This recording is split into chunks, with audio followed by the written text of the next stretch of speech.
Good morning, everyone, and good afternoon to our panelists from Vietnam and Japan. Let me welcome you in today's online roundtable discussion. My name is Péter Goreczky. I'm an analyst of the Institute of Foreign Affairs and Trade Hungary, and I will be the moderator of today's event. Roughly 2 weeks ago, we had another online roundtable that was analyzing the security policy situation in Asia, from Afghanistan to North Korea. And today we have another event related to Asia, but this time we are going to take an economic perspective on the region. The official title of today's discussion is Recent Dynamics of Economic Relations in Asia. However, this is a very broad approach. So in our discussion and in the presentations, we are going to narrow down the focus to the discussion of relations between China and other major economic powerhouses in Asia, and also to these aspects of economic great power rivalry in the region. We have distinguished experts in the panel to analyze the most important aspects of the topic. I am very glad that they have accepted our invitation to join the discussion. So let me welcome Dr. Chu Minh Thao, Deputy Director of Center for Security and Development at the Institute for Foreign Policy and Strategic Studies of the Diplomatic Academy of Vietnam. I also welcome Dr. Takeshi Daimon-Sato, Professor at Waseda University, Japan. And last but not least, Dr. Csaba Moldicz, who is the Head of Research at the Eurasian Center of John von Neumann University, Hungary. First, our experts will make brief keynote comments on the topic in roughly 15 minutes each. And then we are going to start the discussion and the Q&A session. So in the second part of the event, the audience will have the opportunity to raise questions to our panelists. And I kindly ask our attendees to use the chat function to do that. And I will share the questions with the panelists. So I don't want to take more time with opening remarks. We will jump immediately to the presentations. And as ladies first, Tao, please, the floor is yours. Yeah, good morning. First of all, I would like to thank Peter for inviting me to this panel discussion on a very interesting topic. I would like to address in my presentation 3 questions that you have raised. The following are the questions. First, how China's economic influence has been developing since the COVID outbreak in Southeast Asia and East Asia. Second, how do you see the efforts and the chances of Western economic powerhouse, USA, EU, and Japan to offset China's economic presence in the region?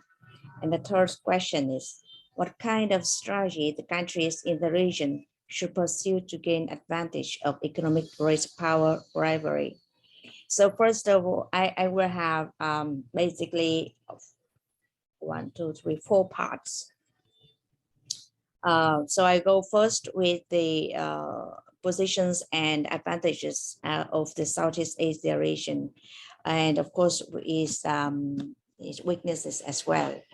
And then I go with the China's comments on China's economic influence in the COVID-19, and then the Western, some comments relating to the Western economic powerhouses, and then finally about the strategies that the countries in the region are implementing.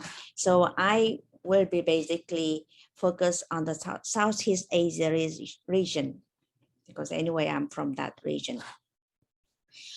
First of all, in terms of the Southeast Asia region, I think that this region has advantages to attract the global power attention, because in terms of the economic interest, it has large market of more than 600 million population, a dynamic and fast economic developing region, a competitive economy, a relatively highly integrated region in the global economy. And from strategic point of view, the ASEAN has increased its position due to the change of the US policy of rebalancing, moving from engagement to strategic competition with China. And of course, it still has many weaknesses because it still depends very much on great power, like here in this case, China, in terms of its economic relationship. Then I see the second part about China's economic influence. I see that in this year and last year, China has become the ASEAN's largest trading partner, and it's also the same ASEAN. Also, China is ASEAN largest trading partner, and the trade, the bilateral trade growth has increased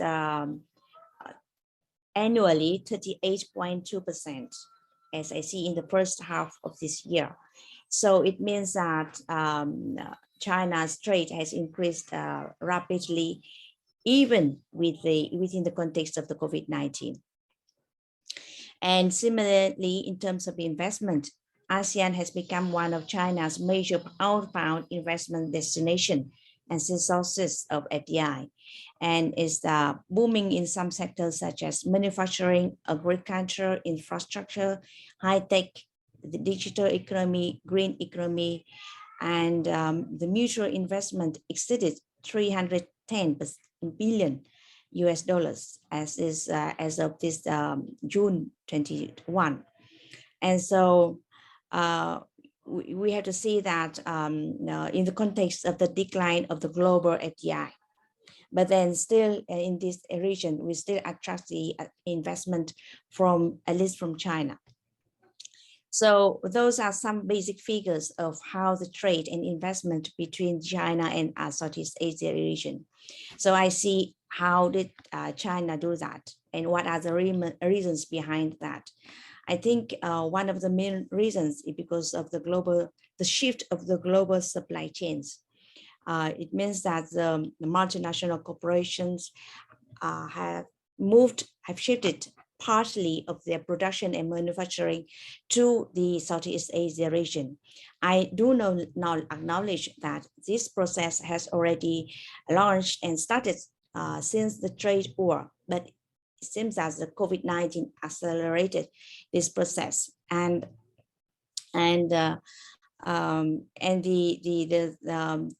the share of the BRI contracts in Southeast Asia region still reach about 36%, and out of the total of 46.54 billion US dollars this year.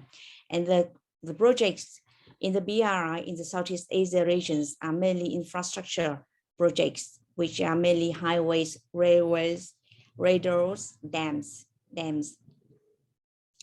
And so, then I see the second matters from China as the second reason is because of China now signing the RCEP with the region. It is expected that with the implementation of this RCEP, the impacts of China is going to increase. And as far as you know, that China has applied for the CPTPP, it means that China will have to implement many standards already accepted, approved by the members. But it shows clearly the intention that China wants to take America's place in the regional economic architecture. So it means that in the past 2 years, China has taken advantages of the relative decline of the US at both the global level and regional level, and is to extend its economic influence in the region. So about the Western economic powerhouse influence in the region, then I see that here we see there's a closely engagement of the great powers to the Indo-Pacific region, as because they change the look about China. Now they look China as a profound and multifaceted challenge, not only in trade, but also in global finance, green technologies, infrastructure, regulations of artificial intelligence. And so you see that now not only the US, Japan, but also the European Unions also share the outlook of the Indo-Pacific. So it means that the region now is attracting the attention, high attention from the US. And accordingly, you see that some movements recently, for example, the US has improved the relationship with the Mekong regions, LMI to a partnership, US Mekong partnership. And then recently they also announced a plan to develop Indo-Pacific economic framework and look for development partners. If we compare with the previous part, the Indo-Pacific strategy from the US mainly focused on security, and now it develops to expand to economic section. And so is because it's aimed at addressing comprehensively to China's increasing economic ties with the region. And then if you also see that there's the Vice President of the United States also informed that they want to chair the APEC in 2023. So this should be put in the context that APEC was not, what I feel that is not really important, neglected by the US for the last 2-3 years, but now they return to attend on the importance of the APEC. So with this changing economic outlook in the region, with the more influence of the great powers in the region. So what are the countries in the region doing now? I think at the ASEAN level, most of the Southeast Asia, all of the Southeast Asia countries now are supporting for ASEAN centrality. It means that we do not want to be choosing or taking side of any major powers. We issue the Indo-Pacific outlook of the Indo-Pacific. So it means that we do not have to choose BRI or the Indo-Pacific vision of any countries of India, Japan, or the United States. So that is from the strategy point of view. And for the case of Vietnam, we have a list. I think that we have 5 strategies. First of all, we improve our strategic economic autonomy by diversifying the relationships. Actually, the diversification strategy has been implemented for years because of the increasing economic dependence on China. But currently, Vietnam is stepping into another higher level because we have signed the CPTPP, RCEP. It means that we will have more opportunities to diversify our markets. Second point, we are taking advantages of the shift of the global supply chains. Southeast Asia in general, but in Vietnam in particular, has been benefiting greatly from this US-China trade competition because the global supply chains is improving the tendency of accelerating the tendency of China +1 strategy to where the Southeast Asia region is one of the alternative places to become a hub of investments for cooperation. And the third strategy that Vietnam is following is to support the trade and investment liberalization policy. As you see that we have signed the FTA, and we expect that these FTAs will serve as the major growth drivers and expected to encourage more multinational corporations to relocate their factories and services to Southeast Asia region and to Vietnam in particular. And finally, we are creating the favorable business and investment environments for foreign enterprises and looking forward to the Western countries to invest high technology projects in Vietnam. So that's in short, my comments. What I see here is that there's currently intensifying of competition, economic competition of the great power in the regions. But then I see that China is going to have large influence in the region due to the geographical proximity with Southeast Asia region. And then with the tendency that nowadays the Southeast Asia regions may have more economic agreements, mega FTAs, as well as the digital economic agreements as well. So all of these new agreements, emerging agreements, will accelerate and deepening the economic relationship with China. So in that context, at least in the short, from medium to long term, I think China will have large influence in the region. And if the USA and the European Union and Japan want to offset China's economic presence in the region, actually currently these countries already have very strong impact on the economic development in the region. But I think in the near future, they will need to have more strategies to improve their influence in the region.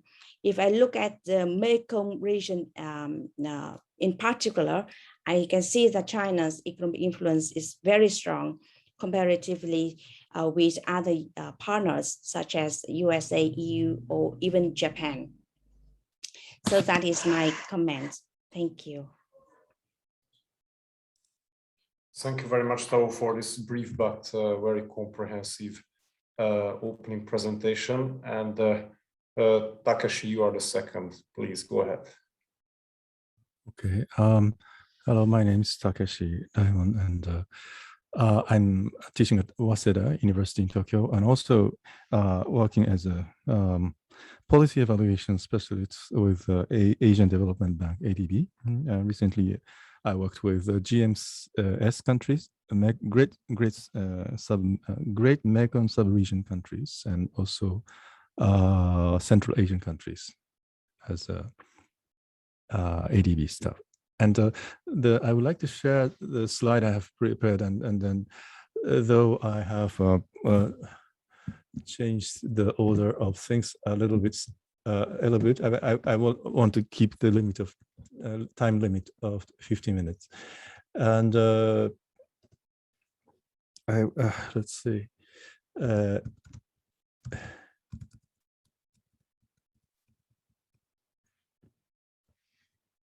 I would like to share the. I would like to know if I'm correctly sharing the. Yes, the screen. We can see your screen. On the presentation screen or just a PowerPoint screen? No, it's perfect. I see. Okay, so let me go ahead. So I'm showing the correct one, or I should switch the screen. Is it okay? Yes, is it okay? Please go ahead. Okay. Sorry. So I will touch upon briefly the policy agenda in the aftermath of pandemic 2020, and I would jump to the sort of conclusions first. So what's the policy agenda for us? We have to deal with or balance the short-run objectives with the long-run objective of the region. So in the short run, we have to recover from economic disaster. And recently we had a Rome summit among G20 countries, and with the declarations of growth and distribution and their commitment to sustainable development goals. But if we look at the bilateral relations, US-China, US continues to take so-called containment policy, while China seems to be committed to the international goals, environment and open door policy. That's a bit contrasting. And in terms of regional framework, as clearly presented by the previous presentations, the regional framework RCEP and CPTPP, which is a comprehensive one. But in addition, we do have a free and open Indo-Pacific or quadrilateral strategic relations, and AUKUS, Australia, UK, US. That's a very much strategic, and MBRI, Belt and Road Initiative, are sort of contrasting also. So that the question is whether we can use those framework for the economic recovery, and versus a longer term perspective on regional peace and security from economic point of view is that well, in terms of our system of capitalism or liberal capitalism or democracy, has been really useful or not, has really survived the COVID-19 or not is a big question. And even the current system of capitalism, lots of different opinions coming from all across the people. And on that, we have to solve a sort of ideological battles over fake stories or histories, and created by big data controlling platforms, GAFA, etc. And we can characterize the current mode of capitalism as the rise of platform capitalism, where big data are controlled by a few, and both sides of the Great Walls. And if I'm just playing this to show the data of the past 1.5 years, and then in passing, I would like to comment on that. So, just briefly, this COVID has started in China, but the mostly affected region was Western Europe and North and South America. So, so there was a very huge distribution, unbalanced distributions of the affected people. But if you look at Asia, it is very leastly victims are very small, including China, Southeast Asia, Japan, and so on. Probably some people say because we are trading with China for many years, so we are used to China, virus, etc. So we are internalized that immunology system. So it's okay, it's not a new. But anyway, most of the countries in East Asia, Southeast Asia have survived this pandemic quite successfully. And so it's true for Australia and New Zealand. And so that may explain why to deal with this COVID-19, most effective one, obviously, vaccination was starting very slow in this part, East Asia and Japan and Southeast Asia. Well, largely because we don't have to, because not so many victims. So, but it resulted in a sort of monopolizations of vaccines in the first phase of the things, and also by a few companies, monopolistic companies like Pfizer, Moderna, or Chinese 2 companies, Sinopharm, Sinovac.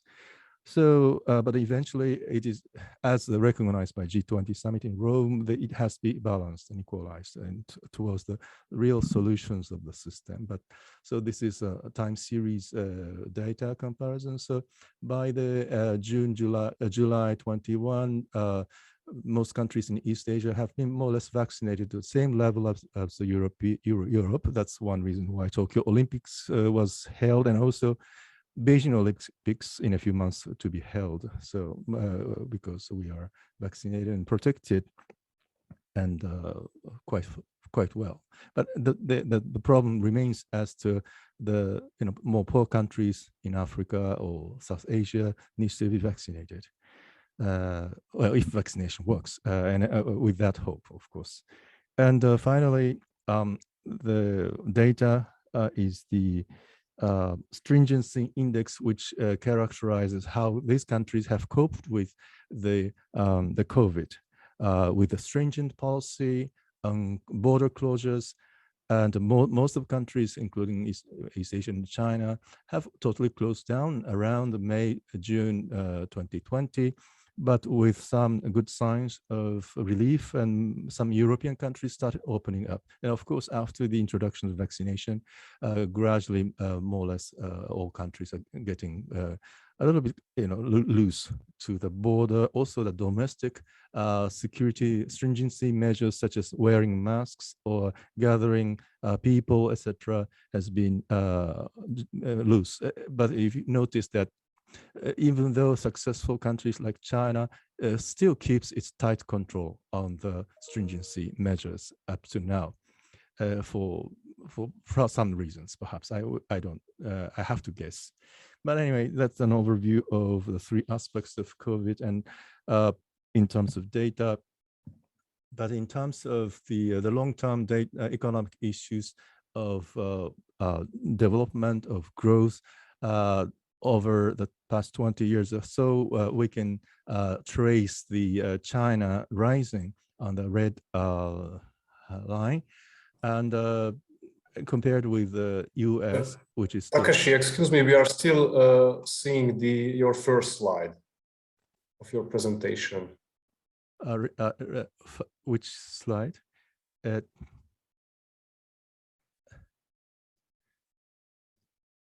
Are you? Which slide are you looking at? We were seeing only the first slide of your presentation, the opening one. Okay, now it looks better. You did not see the movie or the trend? No, not at all. What screen are you looking at? Second and third. I'm trying. Yes, that's why. Well, I wanted to. Or let's say, I would. Am I sharing the screen? Yes, you are now sharing the screen, and we can see how has the world survived economic crisis. Okay. Then, okay, right. Then I will restart from here. Okay. Yeah, the previous screen was sort of graphical presentations or audio of mapping of the world. The past 15 months or so. But now this is a long-term issues of how the world has survived economic crisis, and China has been on a rise for the past 20 or so years in this in terms of GDP, obviously, and we can point out a few turning points in the history. The one is around 2008, when the financial crisis erupted in the world, which correspond with the Beijing Olympics, and the Beijing has PRC has surpassed Japan's GDP around that time. And the second crisis came, the most recent one, pandemic crisis 2020, and the China is the only country that registers positive economic growth, and the remaining countries and India has recently catching up very rapidly with UK, and growing, though not as fast as China. Okay, and then. So I would like to mention something about India and China comparison from Japan's point of view. Japan has assisted a lot to these countries for the past 20, 30 years. And China used to be the biggest recipient until 2008, when China turned around the game of the economic growth game with Japan. And now India is receiving more money from Japan in terms of foreign aid. Japan's largest client is India. Now, so this is the turning point, right? And then the question that I have initially raised in terms of containment or engagement of China. Well, of course, China is committed to those BRI initiative through in land and the sea directions with those corridors, and how should we deal with it? Well, let's look at what the Chinese foreign minister says. Mr. Wang says, well, for this initiative, China is proud of signing this BRI agreement with 140 plus partner countries, including European countries. And by investing a lot of money over there, and then Green Silk Road and Digital Silk Road are sort of representative words, project that they want to do, and they say it will also help achieve the 2030 agenda or Sustainable Development Goals. So what the China says is it is a win-win strategy for the world. So if I may conclude this presentation by some points for discussion for the questions. So my first point, there are 5 points. First point, well, among other frameworks, I think G20 framework has been used quite well in terms of dealing with COVID and some sort of financial issues. So also, it may work as a long-run redesigning of the post-sustainable development goals sort of paradigm, what we should do after the COVID. And secondly, but we should also pay attention to the more aware consumers. Awareness consumers means they are more sensitive, increasingly trying to choose products without no waste of food, or no use of child labor or no slavery labor, etc.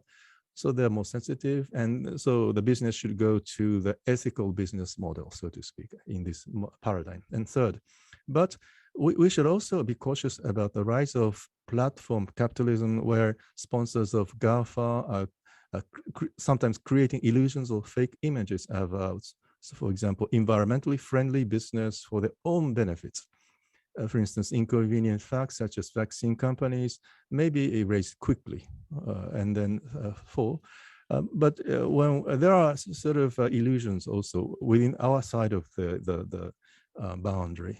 So liberal idealism that we have been keeping is bounded and illusion, sole illusions. Keep engaging China with this idealism, with trade, investment, and generous foreign aid didn't work out into the country, into a liberal democracy so far. Finally, in conclusion, we have to use containment engagement or stacking carrot approaches wisely, not one way, both approaches wisely to keep democracy prevail in Asia. But we should be also aware that GAFAM can always collude with alternative platforms across the informational Great Walls. That's it. Thank you.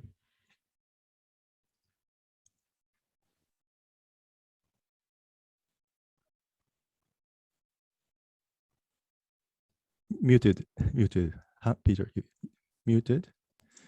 Excuse me. So thank you very much, Takeshi, for sharing all this data and for your comments. And last but not least, Csaba, the floor is yours.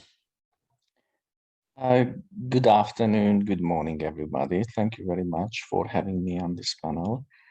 Many thanks for the presentations of the colleagues. And because they obviously know much better the Southeast Asian region than me, and myself focusing on China. So I would focus in my responses on China responses, basically. In that sense that based on that, we might get some insight how these responses in the aftermath of the global pandemic will affect the Southeast Asian region. So before getting to the core of the question, so I think we should look first at the impact of the global pandemic on the Chinese economy, but not the economic indicators, rather the economic development strategies. I mean, how these strategies are being changed right now at the moment, because what we can see here today, sorry, that there is a strong reevaluation of the Chinese economic strategy in the aftermath of the global pandemic. And there are some keywords, buzzwords, common prosperity, dual circulation, and even the newest one is the counter-cyclical economic development policy. I would like to focus on common prosperity and dual circulation because I think that these are the concepts that might affect, that have the capability to affect the Southeast region. So this campaign of the common prosperity has been launched this year, basically. And the aim of the campaign is, or to distribute basically wealth of the Chinese society in a more equal way. So the irony of this situation is that a few years ago, China was often and heavily criticized because the unequal distribution of the wealth within the society. It's enough, it suffices to think of the Gini coefficient in this case. This one, this recent campaign, on the other hand, is often featured as a kind of return to the 60s, the 70s, to Mao's China. And the most criticized element of this campaign is that the Chinese authorities scrutinize the process of how owners of huge technology-intensive firms in China became rich. Moreover, in one article of the New York Times, there is an analogy drawn between the corruption, the level of corruption, or the percentage of wealth which is owned by the top 1% rich people of the society. And somehow this is ironic too, because this global wealth report of the Credit Suisse, the article in New York Times makes references to, indicates that this percent of these very rich people in China is around 30%. But the same indicator is 35 in the United States. So, I mean, given these analogies, you could jump to the conclusion that the level of corruption is higher in the US, but it's probably not. The same percentages is lower, not much lower, for example, in Germany. But what is more important for us is that the long-term consequence of this campaign will be seen in new forms of taxes. I mean, taxes and capital income, real estates, heritages. And these new revenues, this is the plan at least, will help improve public services, even the actually very often heavily criticized Chinese pension system. So distributing, and now we come to the consequences affecting the region. So distributing wealth in a more equal way can lead to improve the domestic demand in China, stronger domestic components of growth, can decrease dependency on global demand and even on regional demand. And obviously with a link, even investment capital and technology. In the case of the other concept, the so-called dual circulation concept, the link between the concept itself and its global and regional relevance is even clearer. Because according to the concept, the economy has an internal and external loop, circle. Yeah. But let's be honest, I mean, this description doesn't reveal too much, is not more than the simple description of every open economy. Yeah.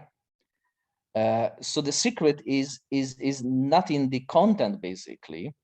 The core of the concept does come from the ratios, because it emphasizes the internal loop, not the external one. And going back actually to the 80s, to the 90s, so that was the opposite way, yes, focusing on the external loop using this terminology. So this concept is very much in line with the common prosperity concept, which also emphasizes technological sovereignty, especially in the field of semiconductor software, again, somehow an effect on the region. And according to many analysts, it means that China is turning away from the world. But to be honest, I guess this is a flawed evaluation of the given situation, because similar reactions to the global pandemic, to the problems in the global supply chains, could be seen in other parts of the world. We also had some analysis here at the Institute at that, focusing on German, British, French, American responses. So what we can see here right now is the reevaluation of the Chinese economic strategy. And this is the point when usually the concept of middle income country trap comes up. Yeah? Economists making this reference to the problem of the middle income countries, which is partly true for China, the same partly not, because China is, I guess, as always, is somehow a little bit different. So at the bottom of the concept, only to remind us, we have the assumption that the specialization on low-cost goods will lead to a strong demand for labor in these countries. Again, that will lead to higher wages. And that's the way how this maneuvering room of this specialization strategy or development strategy somehow disappears if it's successful. And in the Chinese manufacturing, there was indeed a significant rise of wages. Again, an effect, a possible effect on the region, the Southeast region. But still, China has cheap labor reserves. So Chinese agriculture still accounts for 25% of total employment, according to the World Bank data. So this ratio is 5% in the OECD countries. And even in the so-called upper middle income countries, where basically China belongs, according to the World Bank, this ratio is 21%. In other words, the Chinese economy can still expand based on low cost and low wages. At the same time, advancement in new technologies can offer new business opportunities. So this narrative that China is focusing right now on technology and Southeast Asia can take over is somehow flawed. I mean, still there is a strong competition.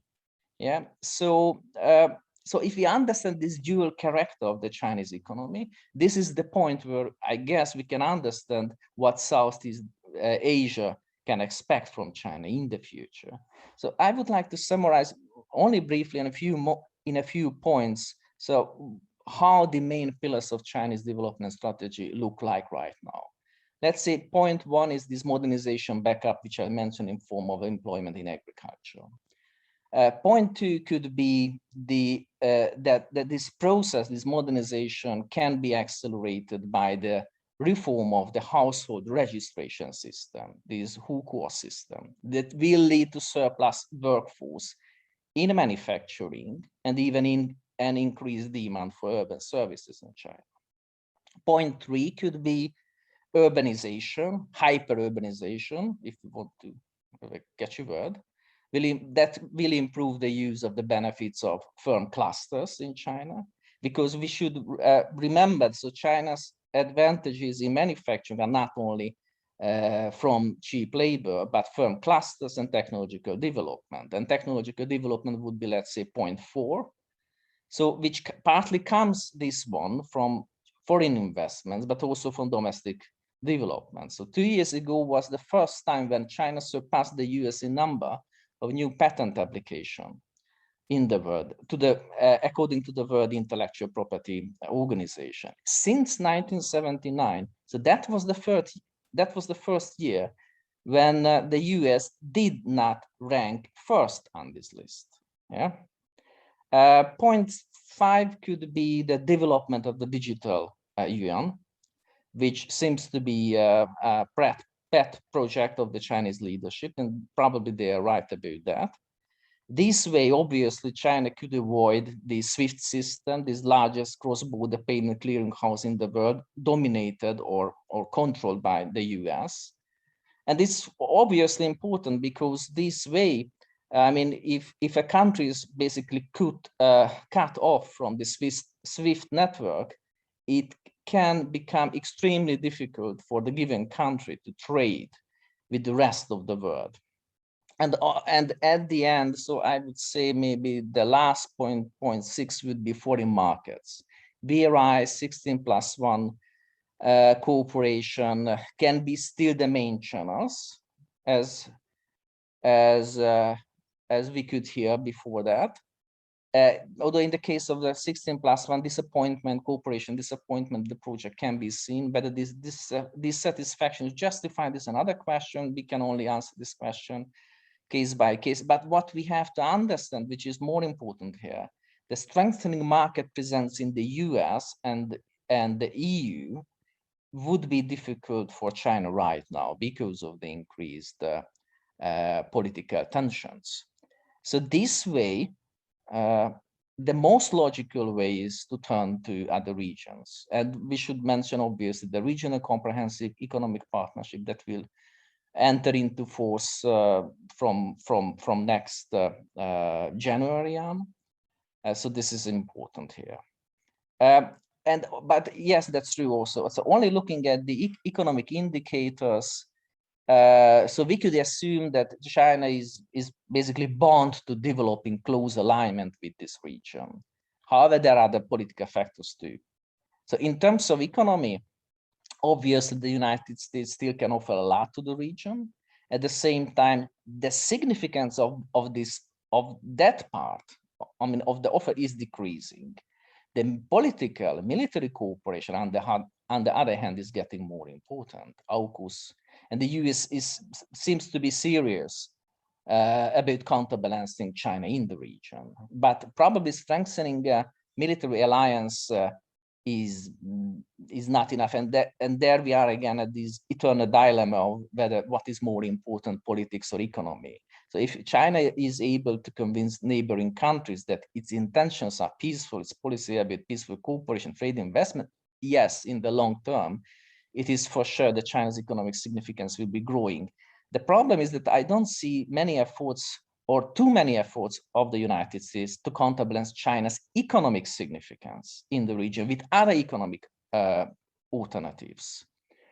So the emphasis, as said before, is very clearly put on the political and military cooperation. So what we can interpret as a sign of strength, at the same time, it can be read also as a sign of economic weakness. So, and maybe the last question, but at this point, I'm really hesitating because we have other colleagues in the panel who know these answers much better than me. So there are basically two elements in the American economic strategy that directly affect the Southeast Asian region. On the one hand, we had this initiative of bringing home manufacturing of the American initiative.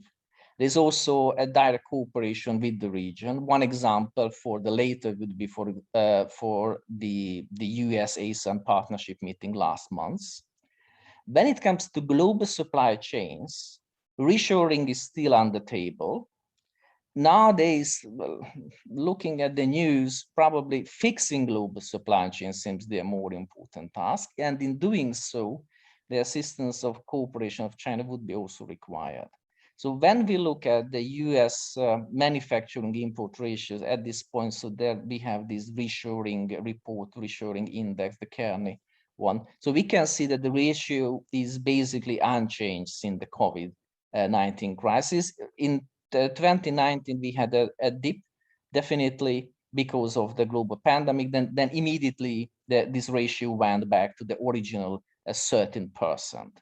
Basically, what we can see here as a clear change is that China's share is dropping, because a few years ago, the Chinese share within this US manufacturing import ratio was 67%. Nowadays, the same ratio is around 58-59%.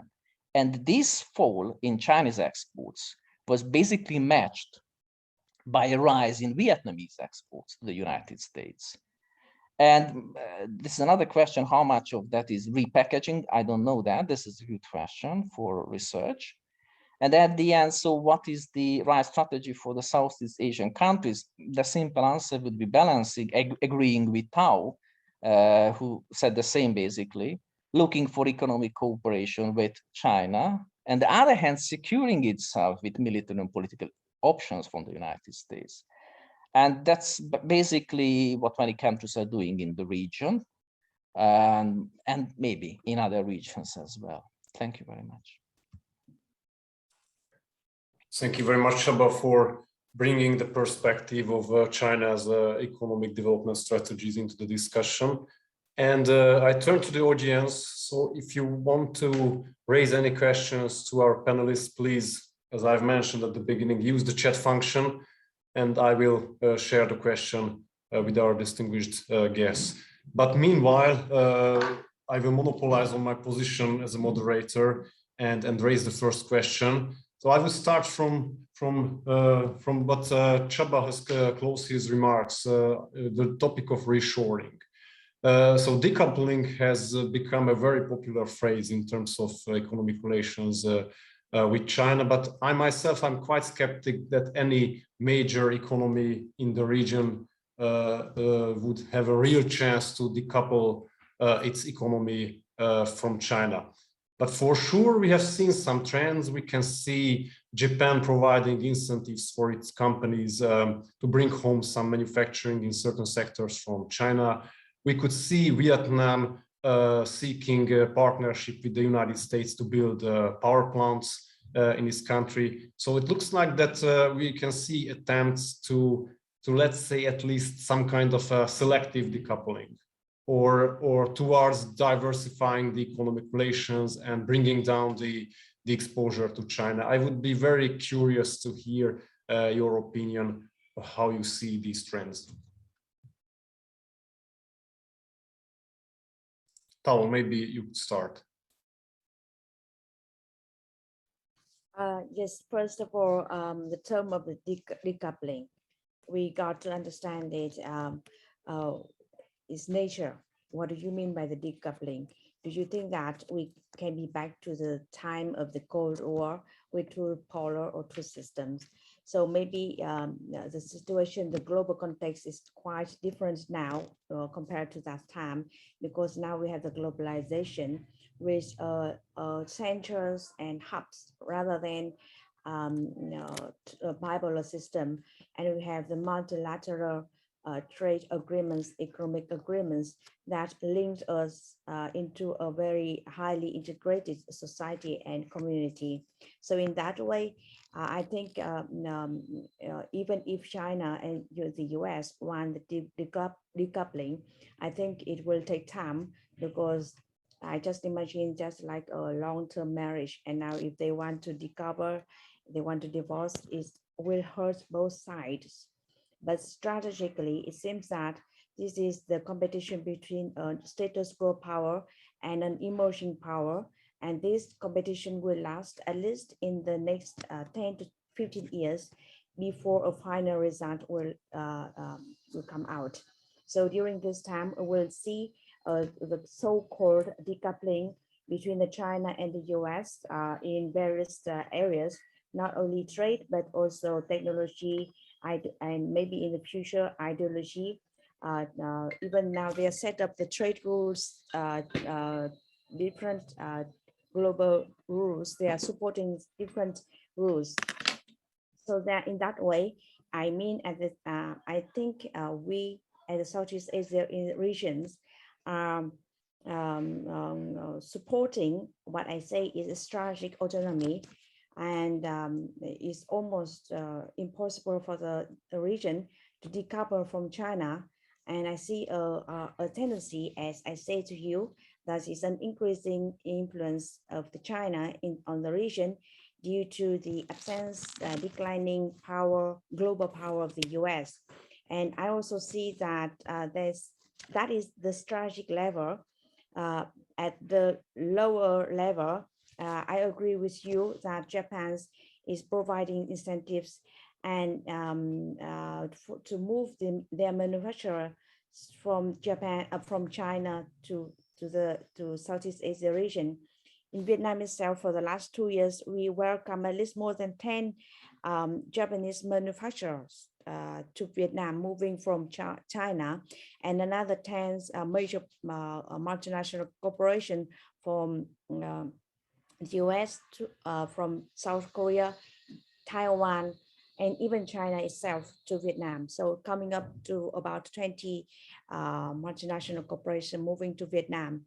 But I think Vietnam's economy is still highly dependent on China, with China being the largest import market for Vietnam. As you can imagine that we import from China, and then we process, assemble, and then export to the US. So it means that we rely on both sides. We rely on the China for the import market, and export market, we rely on the US and the European Union. I have to admit that our economy highly exposed to China, and now increasingly to the US itself. So the decoupling in the case of Vietnam, I cannot see it with the implementation in the coming time of the FTAs like RCEP and CPTPP. If China can join the CPTPP, I think China will have a very strong control over the economic areas in the region. So the chance of decoupling for the Southeast Asia region from China, maybe we have less chance. Thank you. Thank you very much, Thao. Takeshi, would you like to comment on that? Yeah, thank you. Well, in terms of decoupling, yeah, that can touch upon a few key important issues, and some are, I think, technically difficult to do. So, for example, iPhone or Apple, they have manufacturers factories in China. So if Apple wants to increase their sales, they have, they have to rely on Apple factories within China. So those areas are probably technically difficult, takes time to do so, and even not making a business sense for Apple companies. But anyway, for other areas, the last presenters talked about the low wage in China. Still, it is low in various parts of China. Average is also low, and even lower in the rural areas. And Japanese business or Western business have a long time relied on that, take advantage of that low wage, and now they're turn around, then say it's violating some human rights issues, etc. But I also suggested that the consumers are more and more sensitive to the ethical, how business is conducted ethically without those violations. So if manufacturers are sensitive, are also sensitive, like Nike, US and Uniqlo, etc., trying to say that they have nothing to do with those things.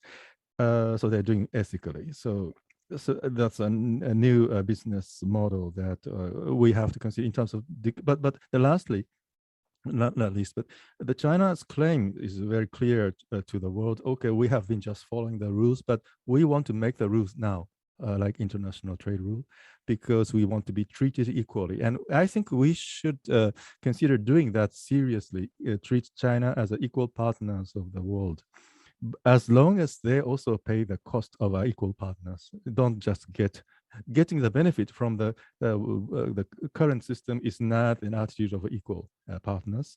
Like a previous system of Bretton Woods system, IMF, World Bank for a long time, was of course designed by US, UK interests, but these countries while enjoying the benefits, they also paid some cost. That's why there was a legitimacy of the international rule under Bretton Woods system.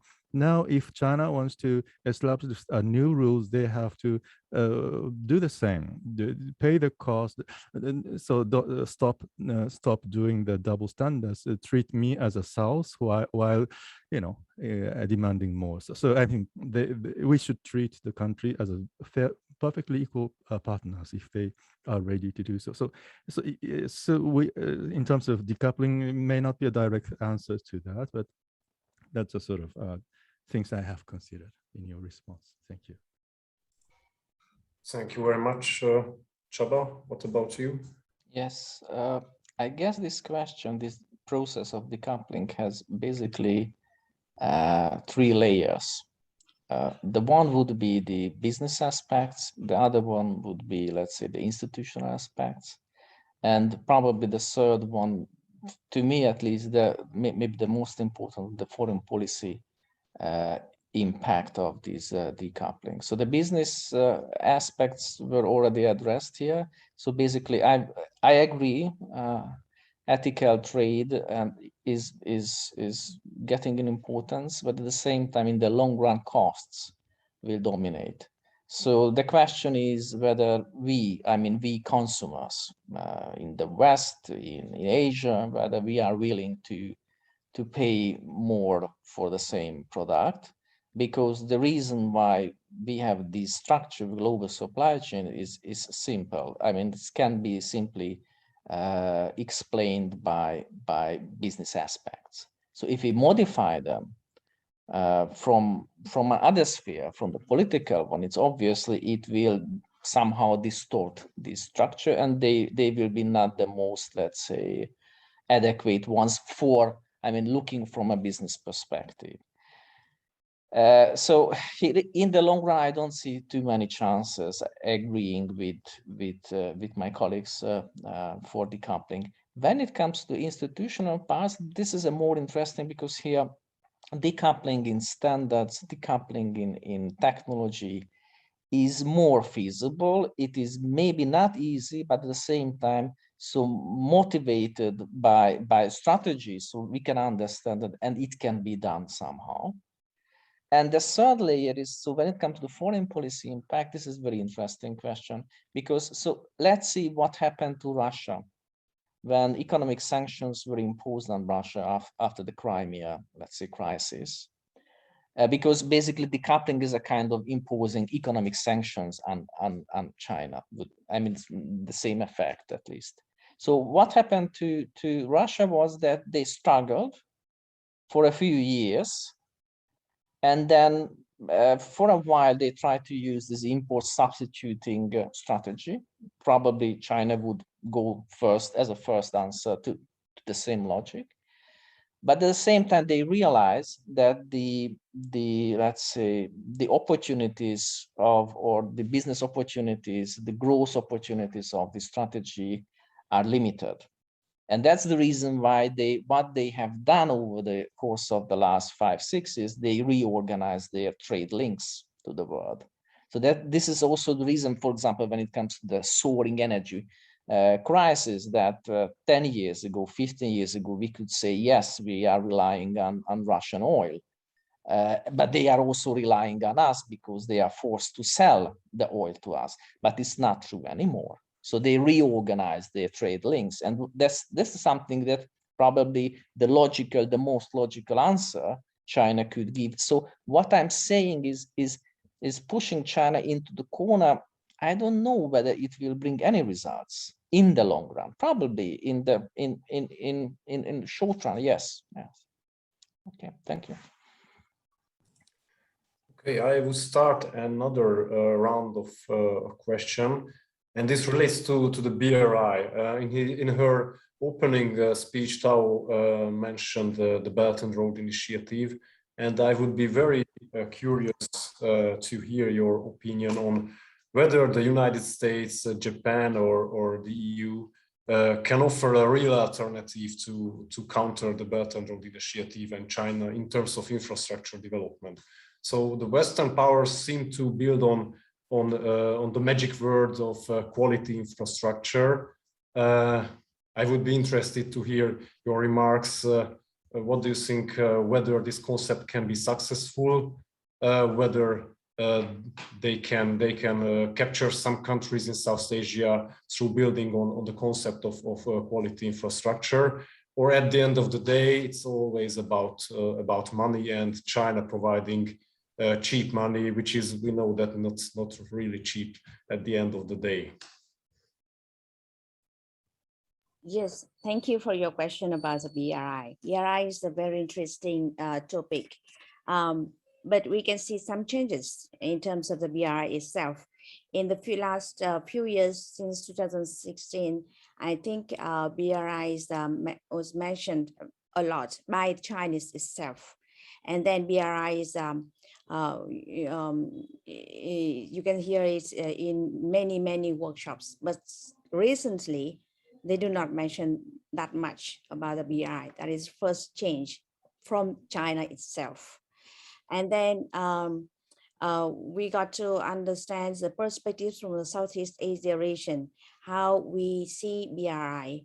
Actually, different countries will have different views, but from my observation, I can see this, first of all, the BRI meets the demands in terms of infrastructure needs of the Southeast Asia region, because when we don't, the ADB or World Bank cannot provide enough fund for infrastructure in the region, and China has come with the AIIA bank, infrastructure bank, to provide a fund for the as you say, the cheap money to the developing countries. So you can see that the main participants in the BRI are mainly developing countries, and not many developed countries to join that. The first thing is a very important point, that is they meet the demands of the developing countries. But then the South and many countries, not only the Southeast Asia region countries, could not foresee the risks accompanying with the BRI. It can be, as you can hear many times, it can be the risk of the debt trap, financial debt trap. It can be the social disorder, because when the Chinese infrastructure being built in your country, they will bring with them the Chinese people, and they establish the zone for the Chinese people itself, and no one can come inside, and the people local people will feel unsafe with that. And then the infrastructure from China constructed with a lower standards compared with even with the infrastructure in China itself. So it means that the high standards infrastructure are implemented in China, but maybe not in other countries. And of course, the projects, BRI projects, subject to the approval as well as negotiation between the two parties, China and the local authorities. Then all the terms and standards of the so-called BRI project are not disclosed, or no one even know what are the terms and conditions of such a BRI. So what are the standards of a BRI projects? We have no idea. So what I see is that the US and Japan, as well as the Western countries, see this as a chance to increase their influence by creating an alternative options for the developing countries by providing good governance and practices for the local countries in the Southeast Asia region. I think that is a very good good step, even it's very slow actually. After 4 or 5 years implementation of the BRI, now the US and Japan and step in, and it seems that the US, Japan, and Thailand has already established agreements. But what I see until now, I listened to these ideas for the last 2 years. I don't see very much changes since then. And then what I see is that both BRI and both of the initiatives from the US or Japan are not really promoted strongly as initial vision. But I hope that in the near future, the US with the Indo-Pacific vision, with the strengthening on the economic cooperation, and they will implement their promise in terms of the investment in the infrastructure and energy.